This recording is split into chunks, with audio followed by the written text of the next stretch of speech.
Guys, it's Weevil here. I'm back. I know I've been gone for a while, so I'll have to apologise for that.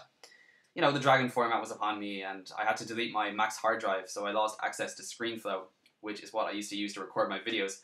So, for more reasons than that, the game kind of didn't seem as exciting to me at the time. I was a lot busier trying to get a job and stuff. I have one, huzzah! So, making videos again, and the game seems really exciting right now. I have been keeping up to date with it, so. This is my deck that I'm going to be going over today, my Bujin artifacts. Artifacts can pretty much be melded with any archetype in existence, so that is what makes them so good. Particularly decks that run level 5s, the likes of Constellars, Cyber Dragons, anything like this. And although there isn't a lot of synergy with the Bujins, as an engine for defense, they are extremely effective. So let's get into the deck. So I run 2 copies of Beagle Talk and 3 Morale Talks. The Beagle Talk to pop your face downs in order to go into your rank 5 plays. The Morale Talks because pulling it with Theosophy from the deck is, stupid and like really good. It can pretty much end your opponent's turn instantly. 1 copy of Arasuda and 2 copies of Hirame. Originally trying Hirame at 3 and Arasuda at 2, but I found that I would just draw into them too often and it would be a little bit inconsistent. So I decided to drop Arasuda to just 1. If I draw into him, it's fine. It's not a big deal. He's still a Beast Warrior. His effect is meh, but other than that, he's fine.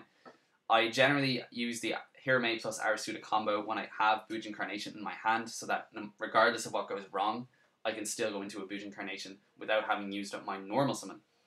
1 copy of Mikazuchi because searching on Bujin Carnation, or indeed having another beater on the field, isn't nearly as important as it used to be in Bujins, because main decking Kaiser Coliseum meant that you would always want to have 1 monster on the field. So you would special summon Mikazuchi from your hand on the off chance that your Yamato would actually get sent from the field to the graveyard. Or you would normal summon him and end your turn so that you get to add and send with Yamato and then search with Mikazuchi. So, those were those are the sorts of plays that you would see nowadays.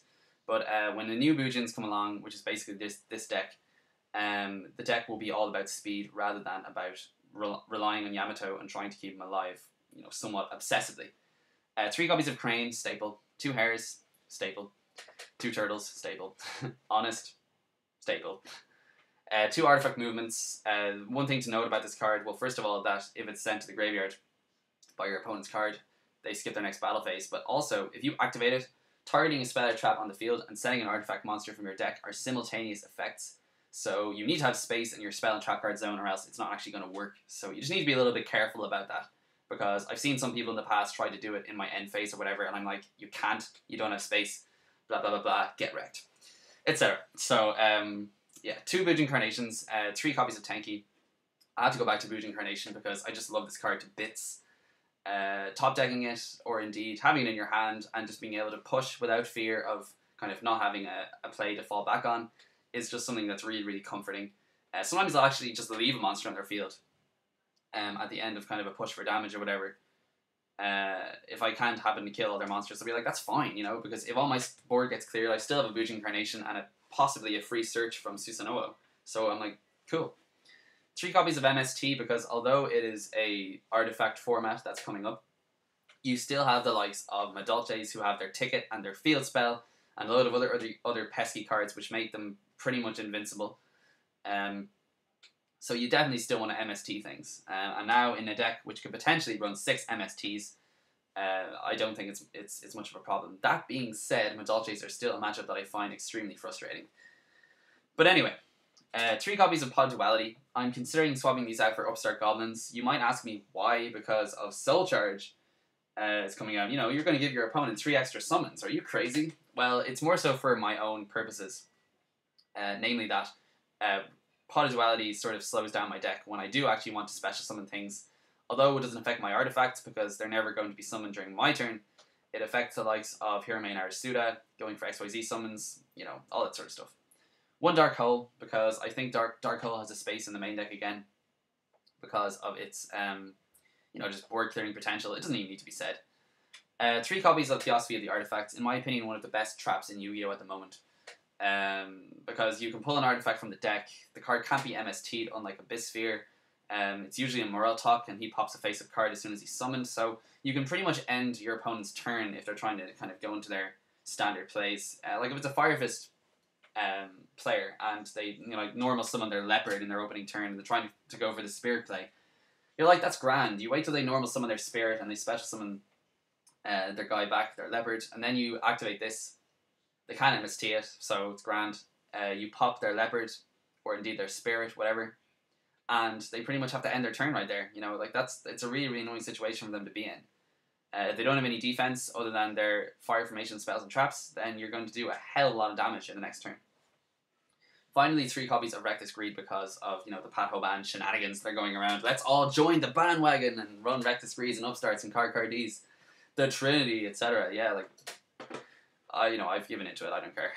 The speed is just amazing. I look like that guy basically, except I'm not wearing like that jacket, or in fact I don't. Whatever. Anyway, extra deck. Artifact Durandal, Concertiades, and Volcasaurus for the rank 5s. Because they're all kind of staples. And he's absolutely, I have to say, my favourite rank 5 in a long time. Really, really versatile. So in case you're not familiar with them, his 2 effects are, when a monster effect or a normal spell or trap are activated, you can detach and the effect changes to destroy one spell or trap your opponent controls. I've used that to win duels so often. Although you're not going to get your artifact effects off, if they happen to target Theosophy of the artifacts, you can chain it, bring out one of your artifacts, it won't get its effect, and then you'll get to pop a card with Theosophy when it gets sent to the graveyard. Secondly, an effect which you can't really determine the effectiveness of in any given situation, unless your opponent happens to, reveal that they have a crane in their hand by attacking with their Yamato into something that it's weaker than. You can detach and shuffle both players' hands back into their decks, and they draw the same number of cards. A quick effect that does that, I think, is just crazy.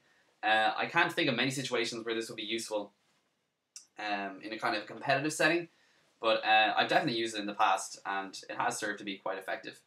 I'm not sure whether both players need to have a hand in this case, whether it's like card destruction or whatever, but I'll have to check up on it.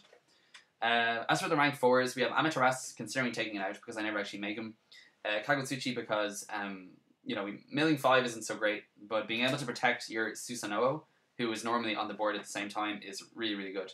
Susanoo because he's your searcher, your sender, your fender, fends off things, whatever.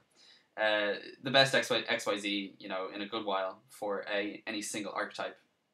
The deck makes up for its kind of slowness with regard to special summoning monsters or getting monsters on the board with his ability to attack everything. So I've always loved this card from the very first time I saw him. I was like, this deck is going to be good. It just needs to get the right support, and so it has. Exciton, staple. Lava Chain, considering taking it out because I haven't made it once since I built this deck. Silent Honor Arc, because again, staple. Ranga Zero, soon to be a staple, and a card I'm really looking forward to, because there are so many decks nowadays that rely on attack boosting cards, like Fire Fist and Medalchase, and being able to just pop their monsters straight away when they summon them as a quick effect, and draw a card to boot, I mean, that's just like awesome. Flagship of Khorne to deal with things like Spirit Reaper, things that I can't attack over, because this deck, unfortunately relies on attacking things, other than popping stuff with like Mortal Talk. Crazy Box when they side into Skill Drain and other sort of stuff against me, but honestly it hasn't come up yet, but it could potentially. And 1 copy of Starliege Paladynamo because, first of all, he looks awesome. Secondly, he's one of my only outs to this card, Beals of the Diabolic Dragons. You might be asking why I run him, and it's because of Alio Justice Cycle Reader. So I side into these in the Artifact matchup and the Bujin matchup, as well as things like Lightsworn and other things. And I will bring out one of my artifacts, and then I will just synchro summon into Beals. Sometimes I'll even put him in defense mode, so my opponent can Silent Honor Arc him or whatever. 2 copies of Kaiser Colosseum, 2 Royal Decrees for generic back row decks. 2 Vanity's Emptiness, a card which is probably going to go up in price again, and that is simply because of Soul Charge. Even if they don't have to pay the cost for Soul Charge, it doesn't even have a cost. It just has kind of a condition when you special summon your monsters. I would rather just negate the Soul Charge that once on the off chance they don't have another one in their hand with Vanity's Emptiness, rather than let them pay their 4,000 life points and pray that I don't lose the duel on that turn. 2 debunks, generic outs for hand traps, mermail decks, dark worlds, dragons, all sorts of stuff. Artifacts, of course, although not nearly as effective as the likes of Line Prisoning Mirror and stuff like this, which I don't have the option to side. Two breakthrough skills against Madolches actually is the main thing I would side this against, as well as against general decks like Geargiz and things of this nature. Artifact movement because why not 6 MSTs? Fuck it. And finally 2 Max Cs against Fire Fists, Fire Kings, Mermails, Heretics, any kind of Dragon Ruler deck. Lightsworns, kind of, not really. But anyway, that's it for the deck profile. And let me know what you think. I think that the fact that artifacts combine so well with so many different archetypes is what makes them so kind of deadly, so to speak. And it's what's going to make them really, really popular as an engine. The basic engine is literally just 3 Moral Talks and 3 Theosophies. You don't even need these. But people are going to run them anyway because it's like, well, 6 MSTs. Why the hell not? But I will talk to you guys later. Be sure to comment, rate, and subscribe. Let me know what you think of this deck. And let me know what other kinds of videos you want me to make. I wasn't getting kind of enough feedback in the past, so I kind of want people to be more vocal perhaps this time to let me know what sort of stuff you actually want to see on this channel. So talk to you guys later and have a good day.